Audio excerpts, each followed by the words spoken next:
Documentary की शुरुआत में हमें विकी वार्ड को दिखाया जाता है जो कि एक जर्नलिस्ट है। ये एक स्टोरी को इन्वेस्टिगेट कर रही थी जो कि जेफरी एप्स्टीन के ऊपर थी। विकी को बस इतना पता करना था कि जेफरी इतना अमीर कैसे बना और कैसे इसके कनेक्शन इतने फेमस लोगों के साथ बने, जैसे कि Donald Trump, Prince Andrew, former US president bill Clinton. ये इन्वेस्टिगेशन एक बिजनेस इन्वेस्टिगेशन होने वाली थी, लेकिन इस इन्वेस्टिगेशन के दौरान जो बातें निकलकर सामने आई उसने पूरी इन्वेस्टिगेशन की डायरेक्शन ही चेंज कर दी। दरअसल विकी वार्ड को दो ऐसी लड़कियां भी इन्वेस्टिगेशन के दौरान मिली जिसके साथ कुछ गलत किया गया था जेफरी एप्स्टीन द्वारा। जब विकी ने इसके बारे में और पता किया तो उसे पता चला कि ये दोनों सगी बहनें हैं, जहां बड़ी बहन का नाम मारिया और छोटी बहन का नाम एनी जो कि महज 16 साल की थी। जेफरी ने एनी से वादा किया कि वो उसे फ्री में अच्छे स्कूल में पढ़ाएगा और दुनिया भी घुमाएगा, जिसके बाद एनी जेफरी के जाल में फंस गई और उसके साथ उसके मेक्सिको वाले घर पर चली गई, जहां उस पूरे घर में जेफरी, एनी और जेफरी की गर्लफ्रेंड ग्लेन मैक्सवेल थी। ग्लेन मैक्सवेल मसाज के बहाने एनी के सारे कपड़े उतरवाकर उसका शोषण करती है और ये सब उसका बॉयफ्रेंड यानी कि जेफ भी वहाँ खड़े होकर देख रहा था। इसके अलावा उसी हफ्ते जेफ ने भी एनी के साथ गलत हरकत करने की कोशिश की, लेकिन एनी जेफ से अपने आप को जैसे तैसे बचा पाई। जब एनी वहाँ से वापस घर आई तब उसने डर की वजह से ये बात ना ही अपनी बड़ी सिस्टर मारिया और ना ही अपनी फैमिली और ना ही अपनी बेस्ट फ्रेंड्स को बताई।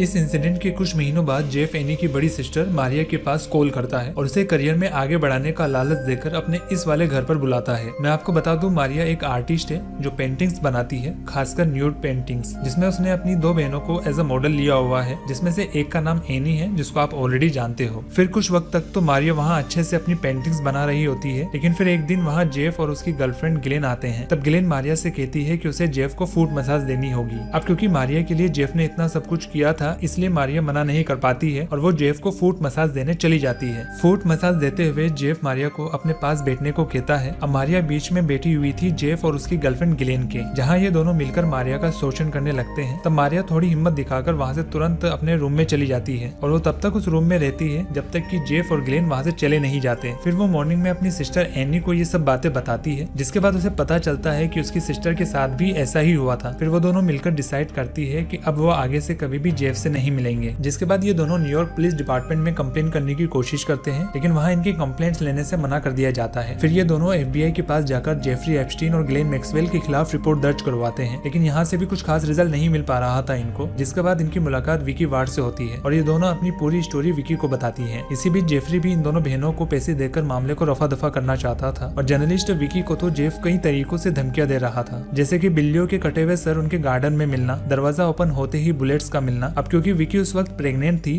तो वो उसके बच्चे को लेकर भी धमकियां दे रहा था। विकी के काफी ट्राई करने के बाद भी वो जेफरी की न्यूज बाहर नहीं ला पाती है, क्योंकि जिस पब्लिशर को वो न्यूज छापनी थी उसने सिर्फ जेफरी की पॉजिटिव साइड वाली न्यूज ही छापी थी, जिससे ये साबित हो चुका था कि ये न्यूज एजेंसी भी जेफरी के हाथों बिक चुकी है। यहाँ से सीन चेंज होता है और हमें जेफरी का फ्लोरिडा में स्थित पाम बीच वाला हाउस दिखाया जाता है। इस घर के आसपास रहने वाले लोगों ने जेफरी के खिलाफ पुलिस कंप्लेंट की थी कि इस घर में काफी सारी लड़कियां आती हैं, जिसके बाद पुलिस ने उस घर में आई 3 से 4 लड़कियों से पूछताछ की। अब क्योंकि वो सभी लड़कियां 18 साल से ज्यादा उम्र की थी और उन्होंने पुलिस को ये बताया कि वो ऑफिस वर्क के लिए जेफरी के घर जाती है, तो इस वजह से पुलिस भी कुछ नहीं कर पाती है जेफरी का। फिर हमें 2005 का वक्त बताया जाता है, जहाँ पाम बीच में जेफरी के खिलाफ पहली कंप्लेंट आई एक 14 साल की लड़की की। उस लड़की ने पुलिस को बताया कि उसे मसाज जॉब बताकर उसकी कुछ फ्रेंड्स द्वारा जेफरी के घर ले जाया गया। वहाँ जेफरी ने मसाज करते वक्त उस लड़की के पहले कपड़े उतरवाए, फिर शोषण किया। फिर इस पुलिस कंप्लेंट के बाद और भी लड़कियों ने पुलिस कंप्लेंट कराई, जिसमें से एक लड़की थी मिशेल लिकाटा। मिशेल ने पुलिस को बताया कि जब वो 16 साल की थी तब उसकी एक फ्रेंड ने उसे जेफरी के बारे में बताया कि एक बूढ़ा आदमी है और अगर तुम उसको मसाज दोगी 1 घंटे तक तो वो तुम्हें बदले में 16,000 रुपए देगा। ये अमाउंट काफी बड़ा था एक टीनेज लड़की के लिए, इसलिए वो हाँ कर देती है। जैसे ही वो एप्स्टीन के घर पहुंचती है, वहाँ एप्स्टीन मसाज टेबल पर उसका वेट कर रहा होता है। जब ये लड़की एप्स्टीन को मसाज दे रही होती है तब वो लड़कियों की तरह जेफरी इस लड़की से भी पहले अपने कपड़े उतारने के लिए कहता है, फिर इसका शोषण करता है, फिर इसे 16,000 रुपए देकर अगली बार भी आने को कहता है। उसके बाद ये लड़की वहाँ से अपने घर तो पहुँच जाती है, लेकिन अब ये वो हंसती खेलती लड़की नहीं रही थी जो पहले हुआ करती थी। इसके बाद फिर से सीन चेंज होता है। हमें जेफरी का अगला विक्टिम दिखाया जाता है शावना रिवारा को। यहाँ शावना की फैमिली के बारे में बताया जाता है कि उनकी मॉम बहुत ही ज्यादा ड्रग्स लेती थी और उनके डैड जेल में थे। जब शावना 14 की थी तब उसकी गर्लफ्रेंड ने उसको फोर्स किया जेफरी एप्स्टीन से मिलने के लिए। जी हाँ, आपने सही सुना, शावना का कोई बॉयफ्रेंड नहीं था बल्कि उसकी एक गर्लफ्रेंड थी। तो शावना की गर्लफ्रेंड ने उसे फोर्स किया उसके साथ जेफरी के घर चलने के लिए। जब ये दोनों जेफरी के घर पहुंचती है तब शावना की गर्लफ्रेंड शावना से जेफरी को मसाज देने के लिए कहती है और साथ ही ये भी कहती है कि हमें अपने कपड़े उतार कर जेफ को मसाज देनी होगी। शावना ये सुनकर काफी चौंक जाती है और कहती है, क्या हमें इसे मसाज देने के लिए अपने कपड़े उतारने पड़ेंगे? तब शावना की गर्लफ्रेंड कहती है, हाँ, हम दोनों को कपड़े उतारने पड़ेंगे। फिर जब शावना जेफ को मसाज देना शुरू करती है तब शावना की गर्लफ्रेंड वहाँ से जाने लगती है उसे अकेला छोड़। ये सब देख शावना काफी डर जाती है। शावना की गर्लफ्रेंड जाते ही जेफरी शावना का फायदा उठाता है और कुछ देर बाद वो शावना को पैसे देकर वहाँ से जाने को कहता है। इस इंसिडेंट के बाद शावना अगले 3 से 4 साल तक जेफरी के बुलाने पर उसको मसाज देने जाया करती थी। शावना के मुताबिक वो शायद ऐसा इसलिए करती थी ताकि वो ज्यादा से ज्यादा पैसा कमा सके। जिसके बाद सीन चेंज होता है और हमें educational psychologist and mental health counsellor बताई जाती है जो बताती है कि जेफरी ऐसी लड़कियों को टारगेट करता है जो या तो फाइनेंशियली तौर पर कमजोर हो या फिर वो लड़कियां जिनके साथ बचपन में सेक्सुअल अब्यूज हुआ हो। फिर अगेन सीन चेंज होता है और हमें बताया जाता है कि पुलिस जेफरी के विक्टिम से बात करने की कोशिश कर रही है, लेकिन कोई भी विक्टिम जेफरी के खिलाफ गवाही देने को तैयार नहीं है क्योंकि वो सभी जानते हैं कि जेफरी एप्स्टीन बहुत ही अमीर व्यक्ति है और साथ ही बहुत पावरफुल भी। जिसके बाद पुलिस जेफरी के एम्प्लॉइज से पूछताछ करके सबूत इकट्ठा करने की कोशिश करती है, लेकिन इसमें भी उनको नाकामयाबी मिलती है। फिर वो जेफरी के घर के बाहर जो ट्रेश है वहाँ से सबूत जुटाती है जिसमें उन्हें कुछ लेटर्स मिलते हैं जो विक्टिम्स के लिए लिखे गए थे। इसके बाद सीन चेंज होता है और हमें जेफ की अगली विक्टिम हेली रॉबसन दिखाई जाती है जो कि महज 16 साल की थी जब वो एप्स्टीन से पहली बार मिली थी। हेली रॉबसन ऑलरेडी एक रेप सर्वाइवर थी। एक 21 साल के लड़के ने उसका रेप किया था। हेली के फादर पुलिस ऑफिसर थे और उसकी मॉम बैंक में जॉब करती थी। हेली के एक दोस्त ने हेली को जेफरी से मिलवाया और जब हेली भी मसाज करने के लिए जेफरी के घर जाती है तो जेफरी हेली के साथ भी वही सब कुछ करने लगता है जो उसने बाकी लड़कियों के साथ किया था। लेकिन हेली के केस में हेली उसे कुछ भी करने नहीं देती है। जिसके बाद जेफरी हेली को पैसे कमाने का एक ऑफर देता है कि अगर तुम किसी और लड़की को यहाँ मसाज करने के लिए लाती हो तो बदले में मैं तुम्हें $200 यानी कि लगभग 16,000 रुपए दूंगा। जिसके बाद लगभग हेली 24 लड़कियों को जेफरी के पास भेजती है एक एक करके और ये सभी लड़कियां 18 साल से कम उम्र की थी। जिन लड़कियों को हेली मसाज के लिए रिक्रूट करती थी वो लड़कियां और नई लड़कियों को रिक्रूट करती थी जिससे कि एक पिरामिड स्कीम बन रही थी लड़कियों की। फिर सीन चेंज होता है और हमें बताया जाता है कि 7 महीनों की मेहनत के बाद पुलिस को आखिरकार सर्च वारंट मिल ही जाता है। जिसके बाद 20 अक्टूबर 2005 को पुलिस जेफ के घर पर छानबीन करने पहुंच जाती है जहां पुलिस को जेफ के घर कुछ ऐसे सबूत मिलते हैं जिसको देख पुलिस भी दंग रह जाती है। वो सबूत क्या थे वो हम इसके अगले एपिसोड में देखेंगे। इसके एपिसोड 2 को देखने के लिए वीडियो को लाइक और चैनल को सब्सक्राइब करें। वीडियो अच्छा लगी हो तो लाइक शेयर सब्सक्राइब। मिलते हैं अगले वीडियो में।